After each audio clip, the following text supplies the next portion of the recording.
first Fallout game, the first video game I really ever obsessed over as a kid. But as a quick aside, I still have that World of Tanks video planned. I'm just gonna wait a little bit to get it out since it does suffer from the fan noise.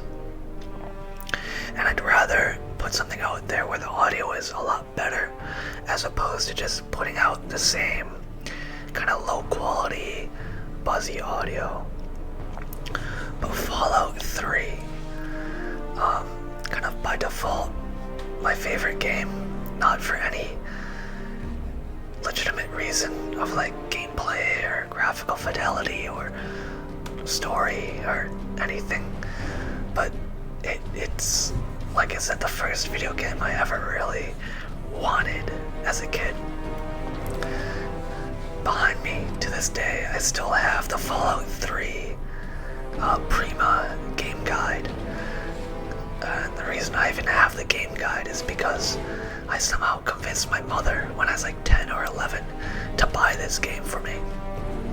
So we went out to GameStop, bought the game, brought it home, and our PC did not meet the system requirements to play the game. So we had to go return it, and I bought the game guide instead. Or she bought it for me instead. And I loved that book to death. I read every single page of that thing. And I know this game, well, most of the game like the back of my hand at this point, simply because of I finally got the game on Xbox 360, and I read the game guide so much. But that's enough preamble. I'm just gonna hop into to an autosave or a save I made coming out into the Capital Wasteland. I'm gonna turn off AI detection. I think I'm just gonna be running around in the wasteland as opposed to actually doing any combat or anything. I don't really want this video to be a combat focused video.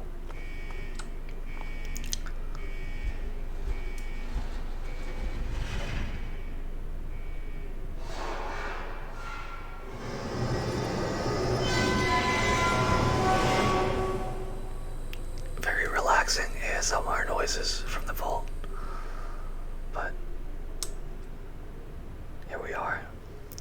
This is what millions of real gamers saw on that fateful day in 2008 when Bethesda finally released their first Fallout title, the first 3D Fallout game.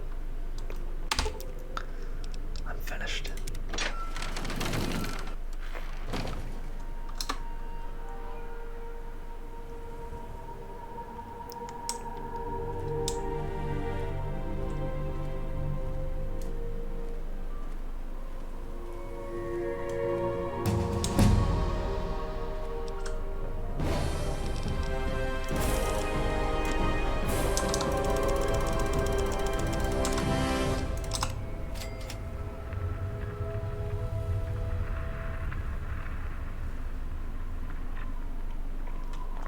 I think this is what Todd Howard called the step out moment.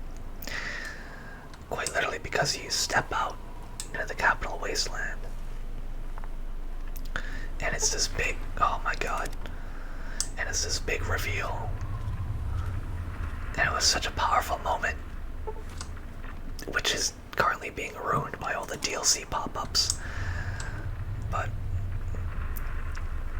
just the skyline of DC, seeing Megaton right there, this big junk pile, you know, in this cute little Springvale town. Just, please stop. Truly an iconic gaming moment, and I'm saying that completely unironically. It really is an iconic gaming moment, for better or for worse nowadays. But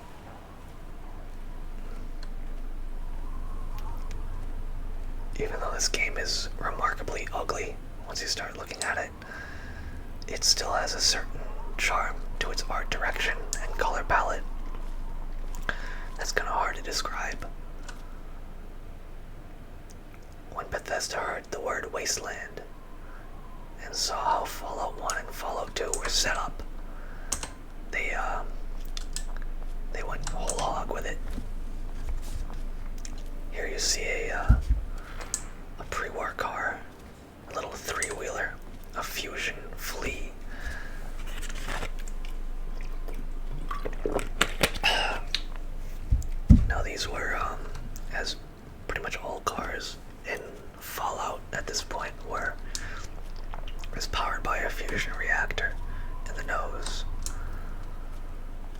runs off of, I believe, uranium, I think is, or plutonium, who knows.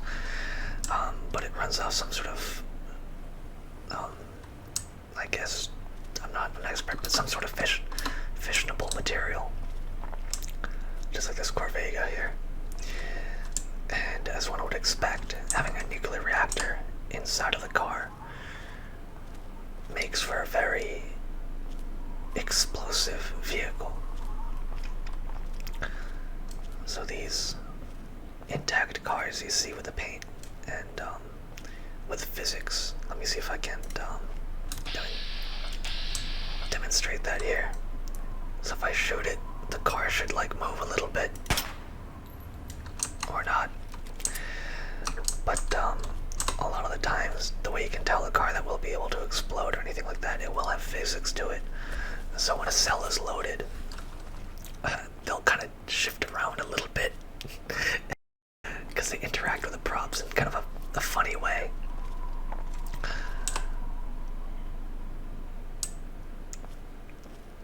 And here we have the drug and grenade mailbox. And Springvale itself has some pretty good starting loot. A lot of containers. These mailboxes you always want to take a look at. Obviously sometimes they're empty, but a lot of the time they'll have weightless junk like cherry bombs or something like that that's worth picking up. Here we see a Enclave iBot. Now for fans of the classic Fallouts, seeing the Enclave in DC might be a bit of a strange thing, since spoilers, but the oil rig was blown up in Fallout 2 with supposedly the entirety of the Enclave on it. But there is some level of plausible deniability since this is, after all, Washington, D.C. And if there's any place the remnants of the U.S. government would survive, you'd imagine to be the Capitol. I'm gonna just turn this off, I think.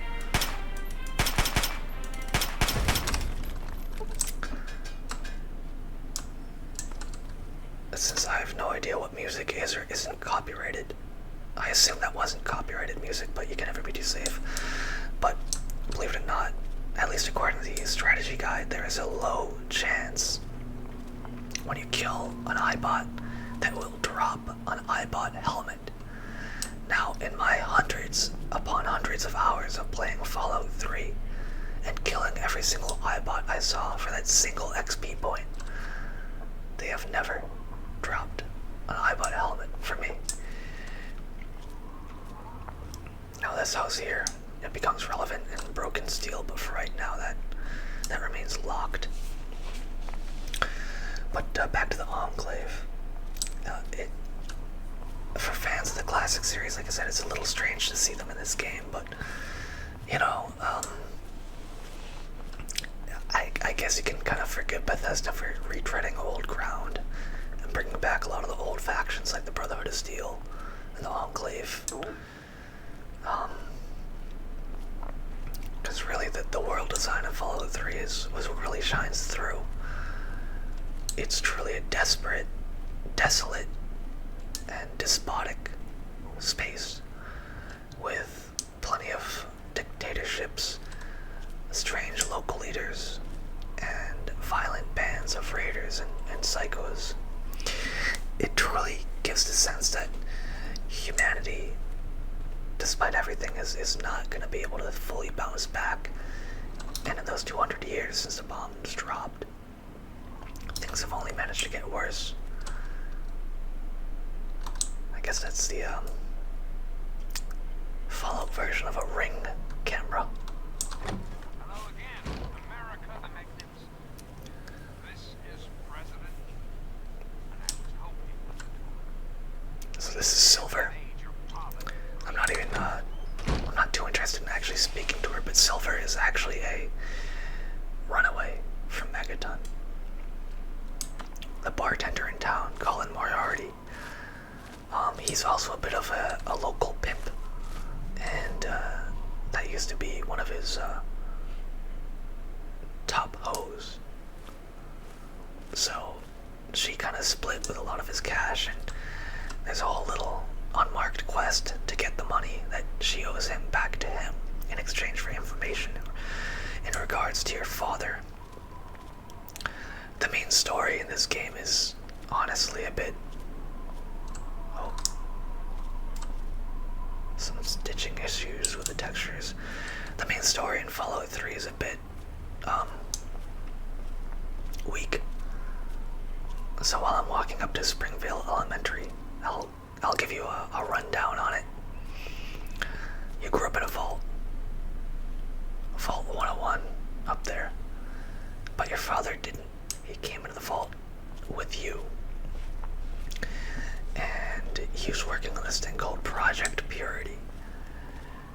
The whole point of Project Purity is to purify the water in the wasteland, but you were born, his wife died, etc., and for some reason he chose your 18th birthday to go AWOL and try and revamp the whole project.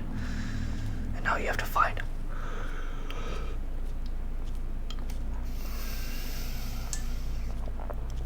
But this is Springvale Elementary.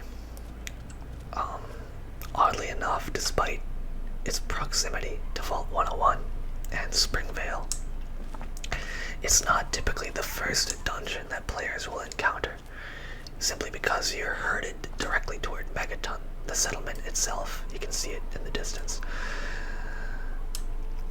Instead of going to Springvale School,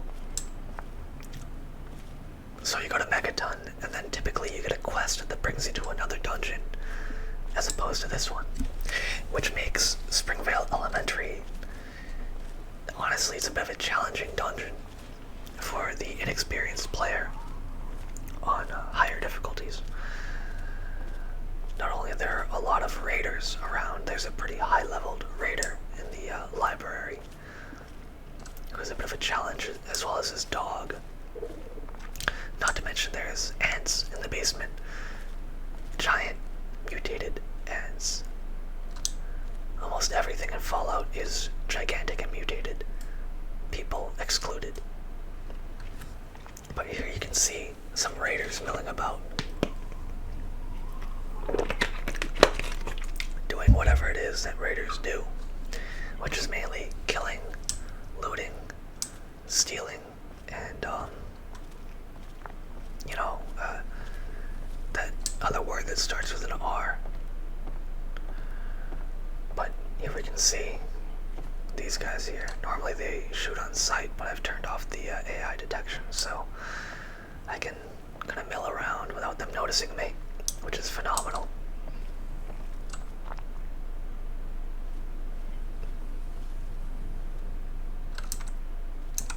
Somehow he's detected me, despite the fact that AI detection is indeed off. You monkeys, I got first call on the goods. But this charming guy, as you can see, has a bunch of hands strapped to him. Can I talk to him? No, that just pushed me in caution. Okay, but this would be a fairly high-level raider as well with a 10mm, the 10mm Relax, pistol there. fellas. Trouble's over. Like I said, Springvale School is not necessarily a low level or starting dungeon. There's some high-level raiders in here with some decent weapons. And I'd recommend not coming here immediately. There's another one down there. This used to be the, I guess the locker room. Looks like it should have led to like a PE hall, like a gym, but there is no gym to be found.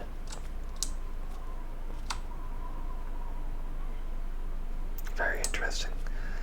But Springvale School is not that interesting of a dungeon. It does establish that this gang of raiders is localized, and they had a specific goal, which, as you're about to see, there's another charming fellow over there.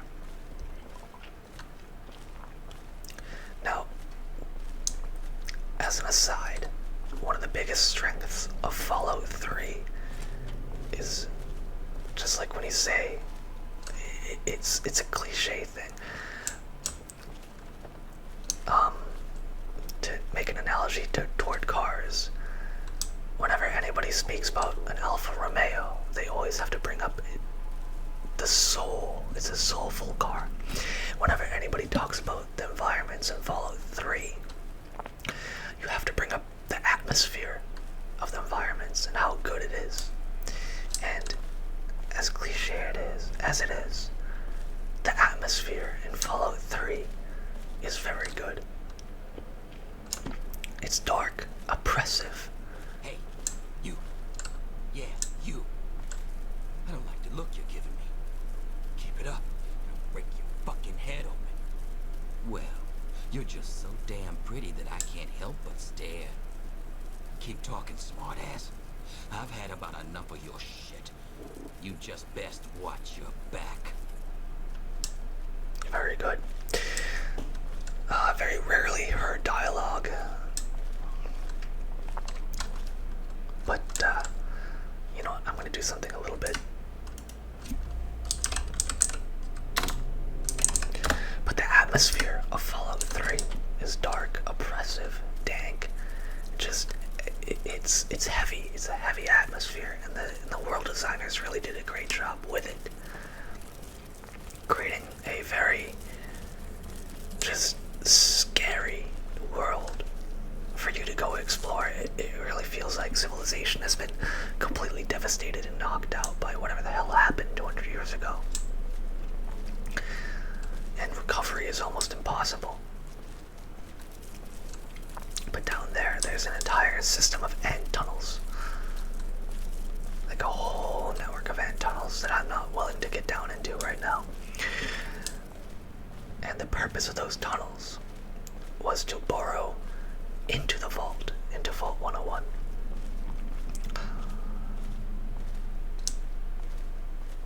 But as you can see, a lot of the interior spaces in Fallout 3 are just kind of harrowing to explore.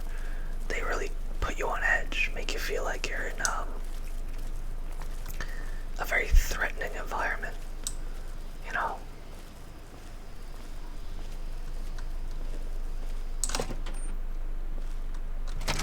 Like, no matter what you do, you're never going to be truly safe in what's going on.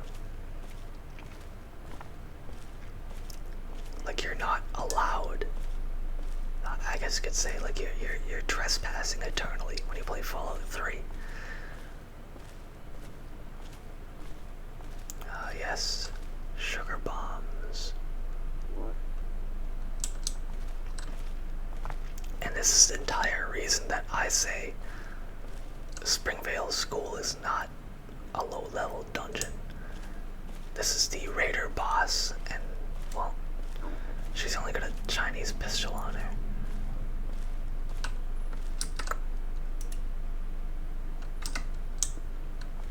Let me see here. Let's see if I remember how to do this.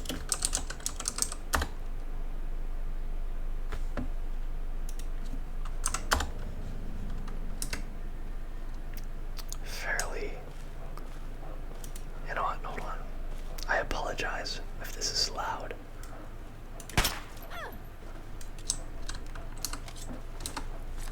Relax, fellas. Get back, you monkeys. I got first. Oh my god, I don't want to die. What kind of an idiot screws with a raider anyway? Fairly tough enemies. Especially because once you actually open fire on the raider boss here, all the goons come in from the actual library part of the school, as well as the dog. The dog is fairly tough, but there's some good loot. You get duck and cover, a skill book. Now skill books only increase your stats by 1 when read. Like if I read this, it'll increase my explosive skill by 1. Yeah. But you can take a perk that increases that to 2. In all honesty, I never really found skill books worth going out of my way to collect. With the right perk and special stat build, you'll have more than enough skill points to max out pretty much every skill in the game, -2, especially with the broken steel level cap raised to 30. Very good.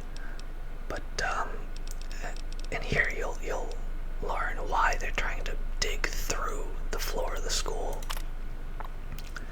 I might as well read it since I'm here. Bobo died like a bitch. He didn't have half a bad idea setting up here. We had a good thing going, picking off caravans and traders on their way to Megaton. He was stupid to try and raid the town. Dumbass deserved the bullet Sims put in his head. Sims is Lucas Sims, the sheriff and mayor of Megaton. Anyway, there's sweeter water to be had here. That damn vault's what we should be trying to get into, not that rag-ass town. If we can get in there, ain't none of us going to want for the rest of our lives. Which is honestly true. You know, fresh water, plenty of food.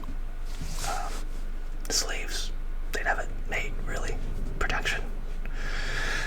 Some of the scabs got tired of digging the tunnel and started using mines to get into the caves. Not a half bad idea. The explosions damn near knocked down the building. The explosions damn near knocked the building apart. We got a new window or two on the side of the building. Haha. I'm going to have some of the boys knock over a caravan for more explosives, but we'll have to use fewer in the blasts, or some assholes from Megaton will come looking. In all honesty, oh, I never actually noticed that Pagsoft normally. Huh. That's pretty cool. But really, I don't know what these guys in Megaton would actually do about like a whole raider nest, so I don't know why they're so concerned. It's not like the NCR is gonna come in and fucking wipe them out, so like there's no sense, like, NCR, it's not like the Brotherhood of Steel is gonna come in and fucking kill them all, so it just doesn't make sense why they'd be so concerned about like this ragtag bunch of dumbasses from Megaton, like dirt farmers. Hit a goddamn hive of ants in the tunnel. Bastards ate 7 of our best diggers before it could lock off the way in. Need to find some way to poison them so we can keep digging and blast into the vault. If we don't get there soon, I think I'm gonna end up like Bobo. Except it won't be the sheriff popping me. It's gonna be my own men. Astute observation.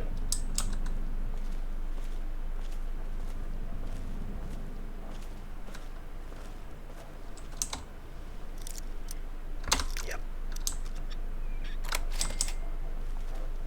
But this is the whole reason this encounter is fairly tricky. They don't need to pick that door to get in. They'll just bust that bitch wide open as soon as you try and engage this raider. So now you're dealing with the boss raider, her dog, and whatever goons actually hear you. Now I forget if there's pre-war books in this library, but if there are, you want to make sure that you grab them, as pre-war books in Fallout 3 are very valuable items worth 100 caps apiece. There's probably one, but I just don't remember where it is. But that's pretty much all there is to Springvale School. The rest of it's just a fairly basic raider dungeon. There's no other real notable loot in the place, to be perfectly honest. There is some creepy things going on in the school. Oh no, I lied. There is one more notable piece of loot. That glowing soda bottle is what's known as Nuka-Cola Quantum. Now, Nuka-Cola Quantum is a fairly rare beverage in the game,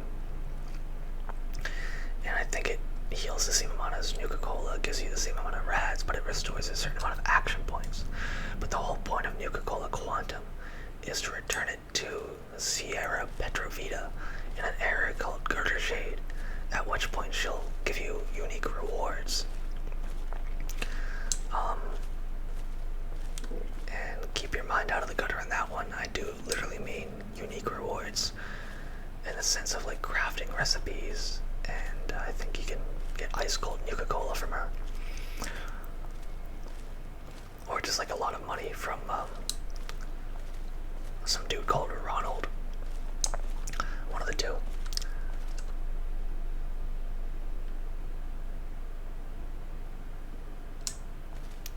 As to why a school, an elementary school, would need cages, I'm not entirely sure.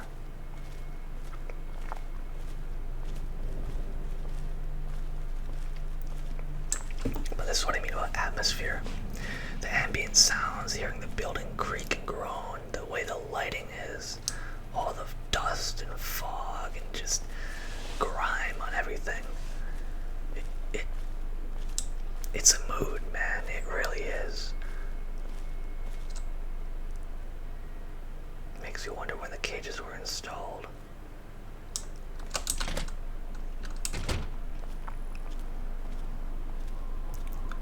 So I think I'm gonna make my way to Megaton before I end the video off. There's not too much to say on the way over there.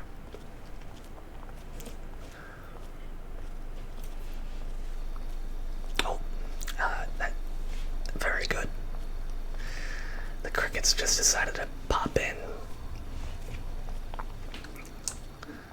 I think I'll run over. This whole walking thing is kind of getting old for me.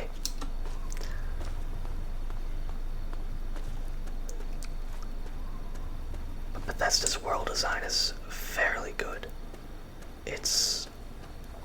I'd say they really did a great job on this game, building the map, building the world. A lot of really engaging random encounters. A lot of pretty solid world building, even if a lot of it doesn't really make sense.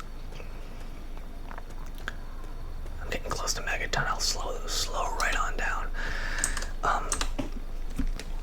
For example, one common criticism of Fallout 3 is, what do people eat? What do they eat? You know, because in all honesty, there really is quite a lack of food. A lot of the stuff in Fallout 3 is really just rule of cool. But for me, it's a mix of nostalgia, and a lot of the stuff that's supposed to be rule of cool is actually pretty cool. So I can let it slide. You know, I can turn my brain off and not wonder for 5 minutes, oh, what do these people eat? Wow, the story is really thin. Or these character motivations are really silly. Or, why is this even like this? And just enjoy it for what it is. And Fallout 3 is really enjoyable. If you kind of up your suspension of disbelief a little bit.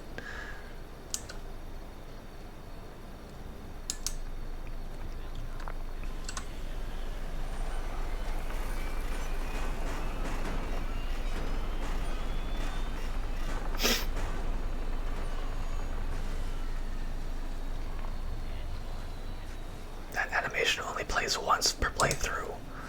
The first time you ever go to Megaton, it just does that. So here is Lucky Harith. He is a caravaneer out of Canterbury Commons in the northwest of the map. I'm not going to interact with him. I'm not too interested in actually talking to people right now. But there are various ways to upgrade his supplies. Well, I say various, like there's more than one way. There is only one way to actually upgrade his supplies.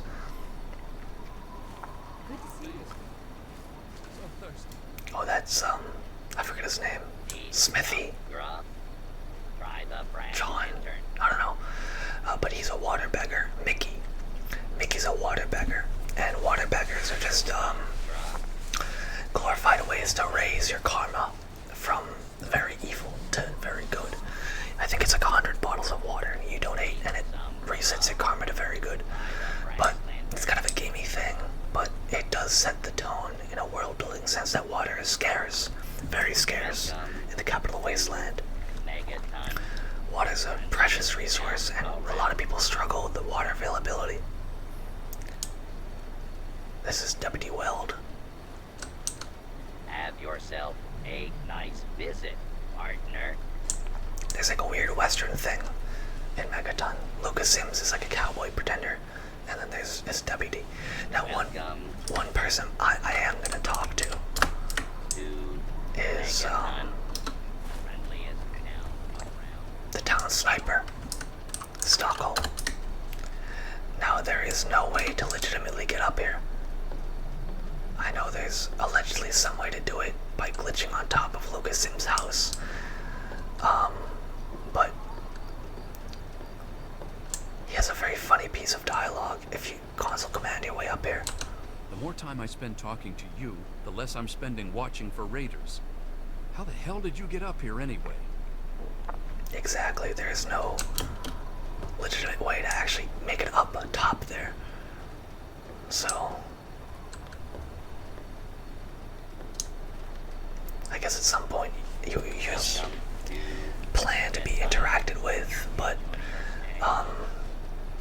I guess they left it in there for comedy. But Megaton is a small town built from the scrap metal salvaged from various airplanes and airports.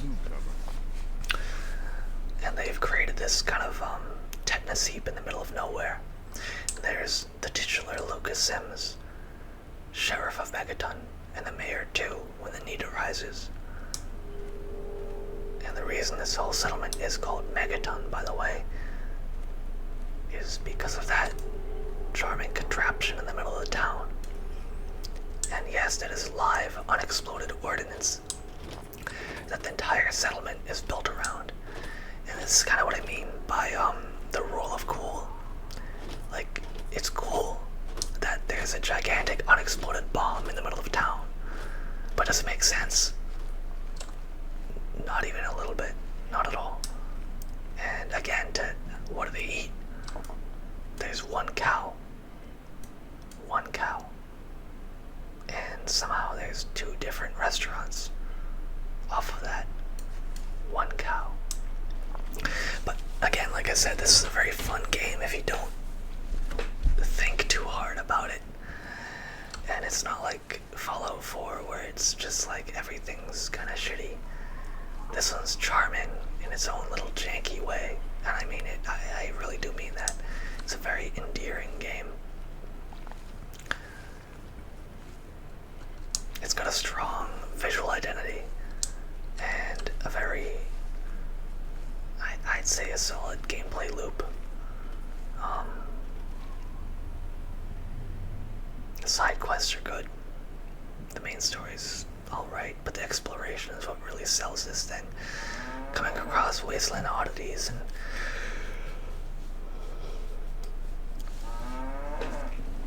various random encounters and so on and so forth. But I think I'll end this episode here. Keep it pretty trim. I don't want to go on for too long, since I really didn't plan this video out. The next one I'll have to bang out a script and try and line up some journeys and interesting tidbits of information on the way. But this first one is completely unscripted, just off the cuff. I really just wanted to make it, just to make it. And I hope everybody's watching enjoyed it, and I'll see you in the next one.